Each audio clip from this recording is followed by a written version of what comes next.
I'm just curious. and I can bring that back.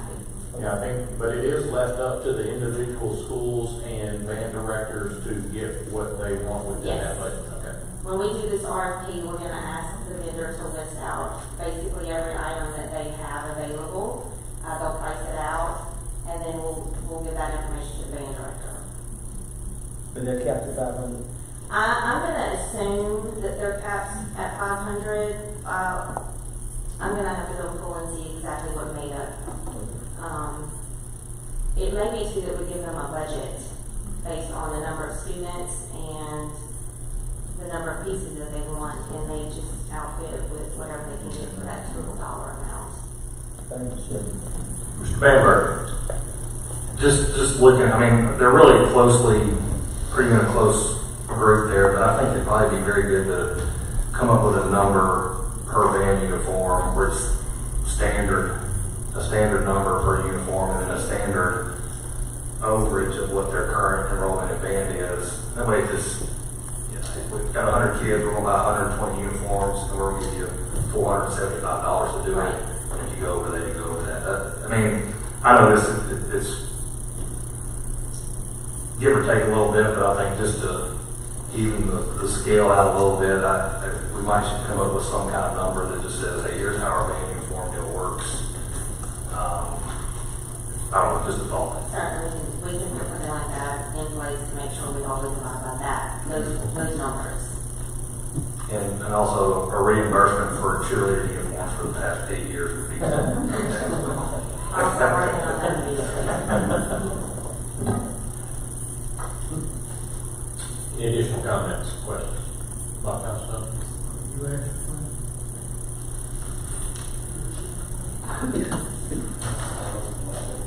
So we have the request to issue the solicitation for the purchase of band uniforms. So moved, Mr. Chairman. Have a motion by Mr. Wiggins, second by Mr. Slack. Will you please vote?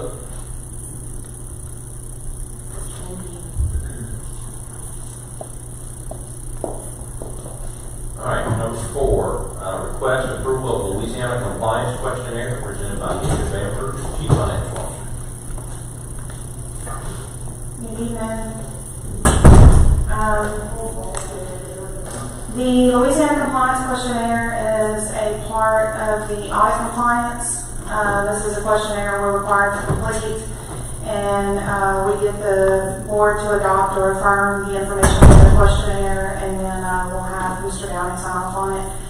But it's basically just stating our compliance with state law. And so I have completed that questionnaire, and that's been sent out to the board. So any questions?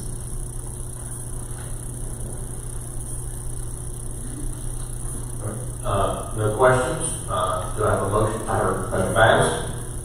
Is this part of the 27 or 28 years that we've gotten the accreditation that's part of that process? Is that something This is actually this is something that all governmental entities within Louisiana have to complete. The award that you're speaking of is because we completed CAFR, which I can explain that a little bit more, but it's basically a more in-depth financial report. That's the award that you're mentioning. And that's something a little bit separate than this, but this will be part of the audit for 2020 year end, so 1920 year. And so this is the compliance for the 1920 year, the current audit report that the auditors are working on. And so the CAFRA, did I say that right? CAFR, C-A-F-R. Okay. And so what is the name of that award and what is the purpose for earning it? It is the Certificate of Excellence. It's actually from 2 different agencies. It's from the GFOA, which is Government Financial Officer Association, and from ASFO, which is the Association of School Board Officers.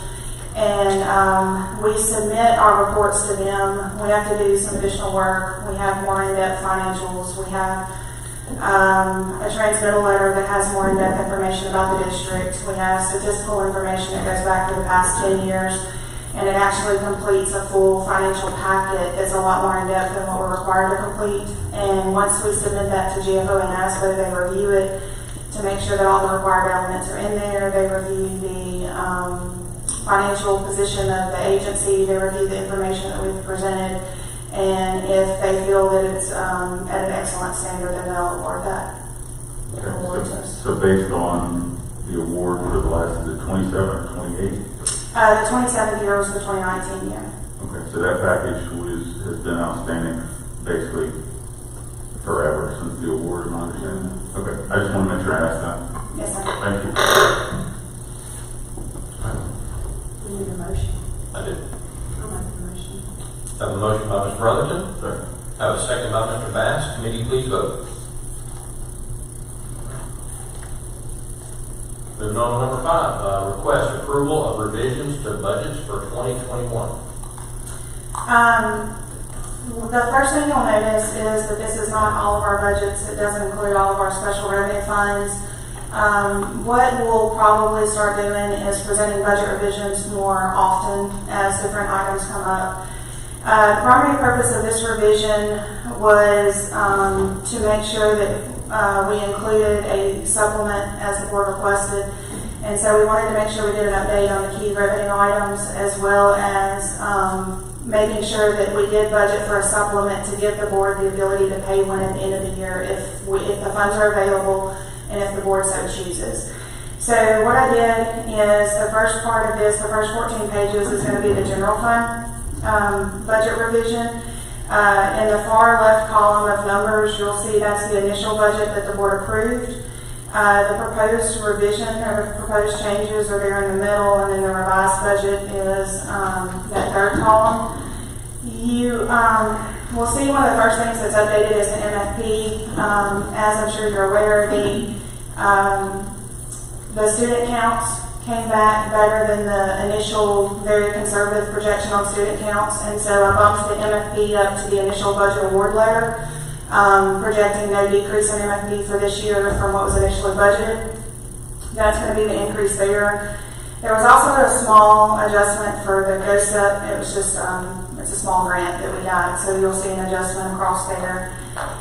And then that was the main adjustments for the revenue. For the expenditures, you're going to see a couple of different things, but one of the main things is there's going to be adjustments across the revenue, the salaries and the benefits. This is going to be for the proposed supplement. Now, I will tell you, I have a specific amount of what I've used for my calculation for the supplement, but I'm not asking the board to approve a specific amount for supplement. At this point, I'm not asking the board to approve who would receive the supplement or anything. It's strictly, I wanted to go ahead and make sure we get the supplement in so we can say it's been earned. At the point that we want to look at it to pay, I have to bring that back to the board. We can discuss it at that point, and we'll have more firm numbers on the actual amount of total expenses that we can pay out at that point. But that is how I did it this time. I had to make sure I got it in there so that we could show that it was earned during the year. And that is a very generic placeholder Yes. for that line item. There are no details available and no details to be discussed right now. Mr. Member. Did we use the ending balance that in reserve that we were looking to keep at 16.67? No, sir. Since the board had an objection to showing a loss for the year, I made sure to keep it within the bounds of the revenue that was there. So it's pretty much a break even on revenues and expenses again. Again, I do expect to have to revise it again once we know for sure what supplement we're paying. But I didn't want to present a loss since the board had an objection to approving the loss on the initial budget.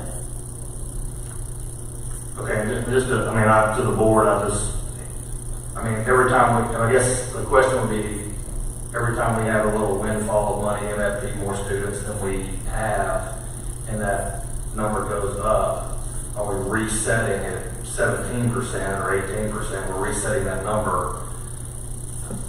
I don't, not per se, I'm in favor of a negative budget, but if 16.67 is our goal, and we have that in reserve at the end of the year, and we've had some additional revenues come in during that time frame, I don't know, we just keep stacking that on, and all of a sudden we'll be at 20%, in reserves, and we got another cap the next year. That just doesn't, I don't know if that makes sense or not.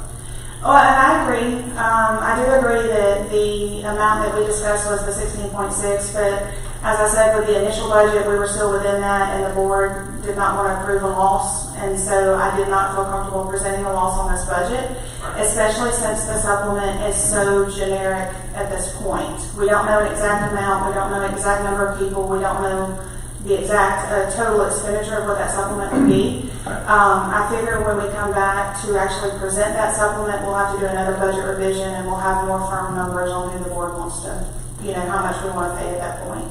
Okay. But yes, sir, we are sitting right at 17% on this ending, which is, slightly over the 16.6 that we talked about. Okay. I just know we went through, and just as a reminder to the new board members, I don't know if there's any here, but we went and tried to do the teacher pay raise thing, but then we were losing 12% of our teachers, and us drivers were leaving, so we tried to go to the public with a referendum for taxes, and I think that was, put together in a manner that it wasn't going to pass, so we went to sit down and went through the budget, and I think the question we all asked each other when we were going through the budget was, is this budget item more important than a teacher pay raise, or not teacher, but teacher and support staff pay raise, because that's where we were supposed to be targeted with this deal. We went to the business leaders and they said, hey, you need to have a rifle mentality to where you're losing your employees, because that's what you're asking for, and you have more of a shotgun approach to it. So I just want the board members to understand we went through a long, painstaking process with this document to get to a point where we actually have, and through insurance fees and all that kind of stuff, to a point where we got a position this year to help the whole situation when we went to the public in the first place at the beginning of last year. So I know we're not discussing how we're going to do this, but I just want everybody to have an idea of why we did what we did and how we did it. And that way when we come back, we're ready to make a decision on this. This should be a very targeted approach to how we're keeping our teachers in the classroom.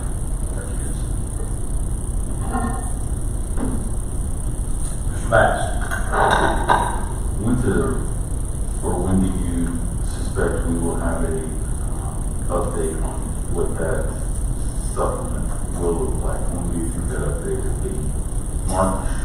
I'm expecting to start on it in March, and then with the anticipation of paying in May, the end of May.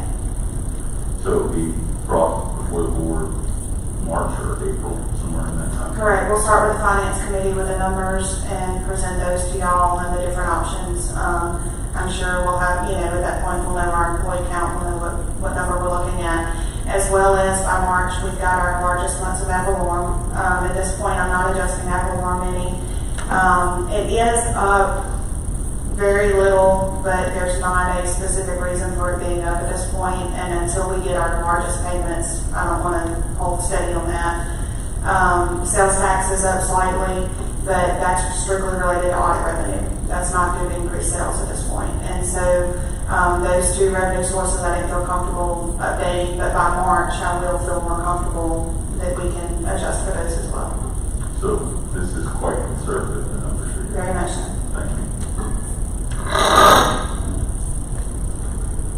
Mr. Faber. Just one more question. So, if we're being conservative with it, are we allowed to adjust this number up or down throughout the year? Yeah, absolutely. We can adjust the budget however often y'all want to. Some boards choose to update budgets monthly, some boards choose to update budgets quarterly, some don't update but once a year. No, I just want to make sure if we come in and we've had some stellar tax revenues, and we have more, and we want to increase these numbers to a different level. And Correct. I expect these numbers are not going to be our actual numbers as far as. So very good space holders at this point.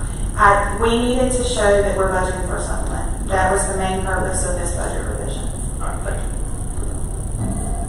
Ms. Brother.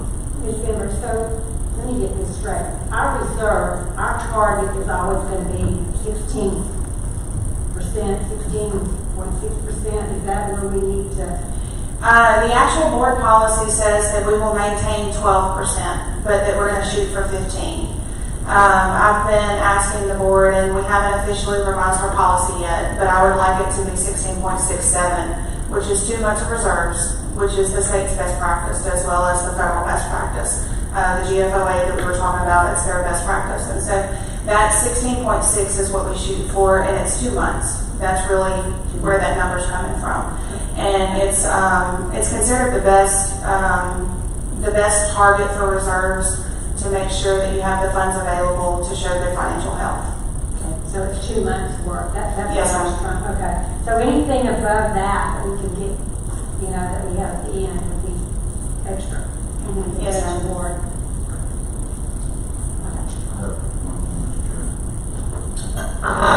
At the point that you bring that back in March, can we spend some time on that policy, specifically on? The fund balance policy? Correct. Yes, sir. If it's 12 and we're shooting for 15, but best practice is a 16.67, can we spend some time on that policy and bring it back to the school? Thanks. Yes, sir. Okay. Any additional questions or comments? I'd entertain a motion for approval of the revisions to the budget for 2020-2021. I have a motion by Ms. Smith. I have a second by Ms. Brotherton. Committee, please vote.